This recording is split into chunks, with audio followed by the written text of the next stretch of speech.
Kembali pada tahun 1970-an, hubungan antara Amerika Serikat dan China sangat tegang. Ini karena Perang Korea pada awal tahun 1950-an, sehingga terjadi larangan dan pembatasan perjalanan. Cerita ini hampir sama dengan yang terjadi hari ini. Tetapi kemudian pada tahun 1971, Henry Kissinger, penasihat keamanan nasional Amerika Serikat saat itu, diam-diam pergi mengunjungi China. Dia terbang ke Pakistan, dan yang perlu untuk diketahui adalah bahwa saat itu Pakistan membantu Amerika Serikat untuk mengurangi ketegangannya dengan China. Mungkin tidak banyak orang yang mengetahui cerita ini, dan hari ini hal yang sama terjadi. Kissinger yang berusia 100 tahun melakukan perjalanan rahasianya ke China. Mungkin ini kunjungan ke-100 sejak kunjungan pertamanya. Beliau bertemu dengan Presiden China Xi Jinping, diplomat top China, dan Menteri Pertahanan yang telah dikenai sanksi oleh Amerika Serikat. Lantas kesepakatan rahasia apa yang dia buat, dan apakah Amerika Serikat tahu tentang kunjungannya?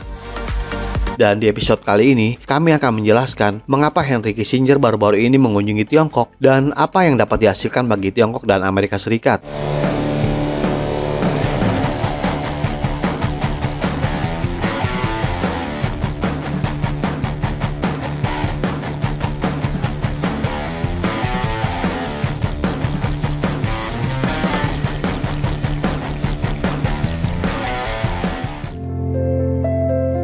Saat ini, baik Menteri Luar Negeri Amerika Serikat, Menteri Keuangan, dan utusan khusus John Kerry telah melakukan kunjungan perjalanan ke Tiongkok.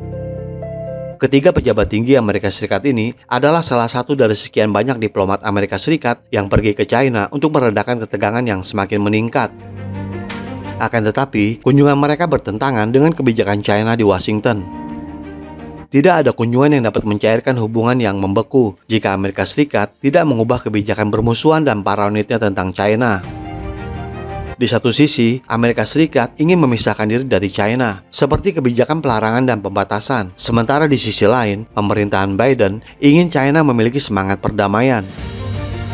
Ini mewakili polaritas dalam administrasi Biden, hingga Henry melakukan kunjungannya ke Beijing. Namun saat ini, dia tidak memiliki gelar apapun, dan selama pertemuan mereka di Beijing minggu ini, Presiden China Xi Jinping dengan hangat menyambut mantan Menteri Luar Negeri Amerika Serikat Henry Kissinger sebagai teman lama yang terhormat. Dan perlu dicatat juga bahwa pertemuan itu terjadi di Wisma Diaoyutou yang dikunjungi Kissinger untuk pertama kalinya pada tahun 1971. Presiden Xi menyoroti pentingnya hubungan jangka panjang mereka dan mengakui rekam jejak Kissinger yang mengesankan dengan lebih dari 100 kunjungan ke China sejak pertemuan pertama yang penting itu. Pembicaraan rahasia Kissinger dengan para pemimpin China pada tahun 1971 membuka jalan bagi kunjungan bersejarah Presiden Amerika Serikat Richard Nixon ke China pada tahun berikutnya. Ini menandai titik balik penting dalam hubungan Amerika Serikat-China. Dan dalam dekade-dekade berikutnya, hubungan dua ekonomi negara ini berkembang pesat. Ini didorong oleh saling ketergantungan ekonomi yang meningkat. Namun dalam beberapa tahun terakhir, telah terlihat tantangan dan ketegangan yang signifikan dalam hubungan bilateral.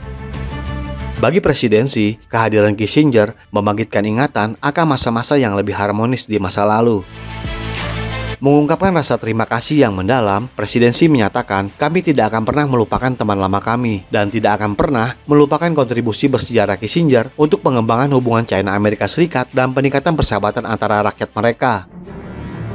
Hal ini menunjukkan bahwa China sangat menghormati mereka yang serius menjaga hubungan. Bahkan setelah 52 tahun sejak kunjungan pertamanya, Kissinger disambut dengan kehangatan yang sama. Dan tampaknya Kissinger dan orang Amerika yang berpikiran sama akan memainkan peran konstruktif dalam menyelaraskan kembali hubungan China-Amerika Serikat. Kissinger mengungkapkan rasa hormatnya yang dalam untuk mengunjungi China sekali lagi, terutama bertemu dengan presidensi di gedung ikonik yang sama tempat dia pertama kali berinteraksi dengan para pemimpin China. Henry juga menekankan pentingnya hubungan Amerika Serikat-Tiongkok untuk perdamaian dan kemakmuran global dan menjanjikan upaya untuk meningkatkan saling pengertian antara kedua bangsa. Dan perlu dicatat juga bahwa kunjungan mendadak Kissinger bertepatan dengan perjalanan utusan iklim Amerika Serikat John Kerry ke Beijing, di mana Amerika Serikat dan China melanjutkan pembicaraan iklim setelah hampir 1 tahun terhenti. Dan ini akan kami tayangkan di episode terpisah. Sebagai catatan, kunjungan Kissinger dianggap sebagai kunjungan seorang sahabat lama China. Ini menunjukkan betapa Xi Jinping dan China sangat menghormati Kissinger, pria yang jauh berbeda dari pemerintah Amerika Serikat yang munafik saat ini. Beliau telah terlibat dalam banyak pertemuan tidak resmi dengan tokoh-tokoh berpengaruh. Ini menandakan pergeseran ke arah memprioritaskan hubungan orang ke orang daripada saluran resmi dalam upaya interaksi Amerika Serikat dengan China. Tren ini menggemakan era pra-Nixon ketika kedua negara belum menjalin hubungan diplomatik formal. Para pengamat mencatatkan bahwa pilihan pertemuan dan pengaturan menyampaikan sinyal yang disengaja ke dunia. Dengan bertemu dengan individu yang bersedia menerima kenyataan de facto yang dimiliki Tiongkok menjadi negara adik kuasa, ini bertujuan untuk memperkuat hubungan strategis. Pengaturan pertemuan ini juga membawa arti penting dan berlangsung di lingkungan yang lebih santai dan ramah jika dibandingkan dengan pertemuan sebelumnya dengan Blinken. Perbedaan antara Blinken dan Kissinger, Blinken ingin menekan China, sedangkan Kissinger tahu bahwa kekuatan China adalah kenyataan dan harus dihormati. Bahkan, Kissinger menerima kebijakan satu China dan menyatakan bahwa Taiwan adalah bagian dari China dan negara-negara di dunia telah secara resmi menerimanya.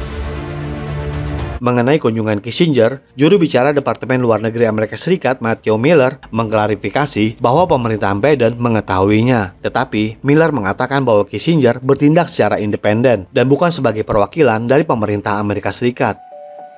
Dan disinilah benang merah ceritanya. Jelas sekali bahwa Kissinger datang ke China setelah mendapat sinyal hijau dari pemerintahan Biden. Itu karena dia bukan pejabat pemerintah Amerika Serikat saat ini, tetapi beliau tetap mengunjungi China. Sekarang, jika pembicaraannya dengan Xi Jinping membawa hasil positif, Amerika Serikat akan melanjutkan dialog selanjutnya. Dengan kata lain, Washington ingin memulai negosiasi dari titik di mana Kissinger akan meninggalkan pembicaraan. Hal ini juga dikonfirmasi oleh juru bicara Departemen Luar Negeri Amerika Serikat Matthew Miller yang mengatakan bahwa Kissinger mungkin memberi pengarahan kepada pejabat Amerika Serikat tentang percakapannya.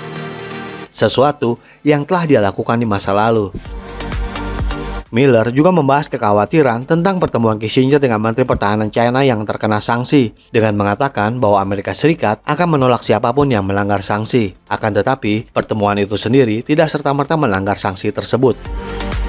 Namun, Gedung Putih mengeluarkan pernyataan bahwa Kissinger mendapat akses yang lebih baik ke Xi Jinping dan Beijing daripada pejabat Amerika Serikat sebelumnya.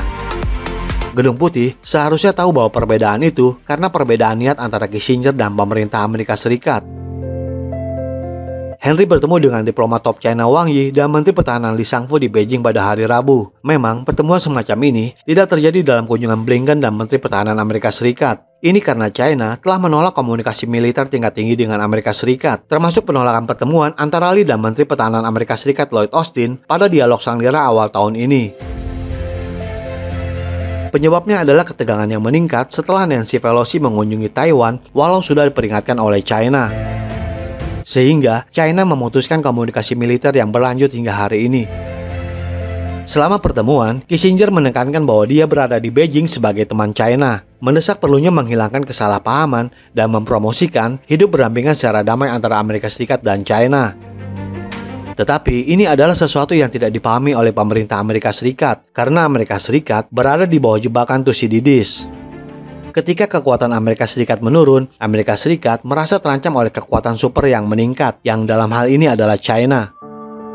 Sekarang Amerika Serikat berada di bawah ilusi bahwa larangan sanksi dan pembatasan dapat memperpanjang periode ini dan Amerika Serikat berkesempatan memiliki lebih banyak waktu untuk tetap sebagai negara adidaya. Kissinger mengetahui hal ini, bahwa sejarah dan praktik telah menunjukkan bahwa memperlakukan satu sama lain sebagai musuh sudah harus ditinggalkan. Lee menyatakan keprihatinannya bahwa beberapa orang di Amerika Serikat mengarah ke titik terendah dalam hubungan China-Amerika Serikat sejak hubungan diplomatik antara kedua negara terjalin. Lee juga mendesak Amerika Serikat untuk membuat penilaian strategis yang benar dan mengharapkan perkembangan hubungan yang sehat dan stabil antar negara. Diplomat China Wang Yi menyampaikan pesan yang mencerminkan keprihatinan Beijing atas kebijakan Amerika Serikat terhadap China. Beliau juga menyatakan bahwa mencoba untuk mengubah China tidaklah mungkin dan memblokir atau menahan China juga tidak mungkin tercapai. Apa yang dia katakan adalah sesuatu yang harus direnungkan Amerika Serikat siang dan malam untuk benar-benar memahami apa artinya. Wang Yi juga mengungkapkan nostalgia untuk hubungan sebelumnya, menekankan bahwa kebijakan Amerika Serikat terhadap China membutuhkan kebijaksanaan diplomatik ala pencium dan keberanian politik ala Nixon. Sekarang Henry mengetahui sentimen di China. Begitu dia kembali ke Amerika Serikat dan memberitahu pemerintahan Biden bahwa ketegangan realitas dasar dapat mulai berkurang. Namun, ini akan membutuhkan penghapusan sanksi sepihak yang dijatuhkan oleh Amerika Serikat dan perilaku bermusuhannya selain menerima China sebagai mitra yang setara. Jadi bagaimana menurut Anda? Apakah Henry Kissinger mengunjungi China dalam kapasitas pribadinya atau dia dikirim oleh Amerika Serikat untuk menarik atau setidaknya membantu kesepakatan damai yang sama seperti yang dia lakukan pada tahun 71? Silakan berikan komentarnya di kolom komentar kami. Terima kasih dan sampai jumpa di episode berikutnya.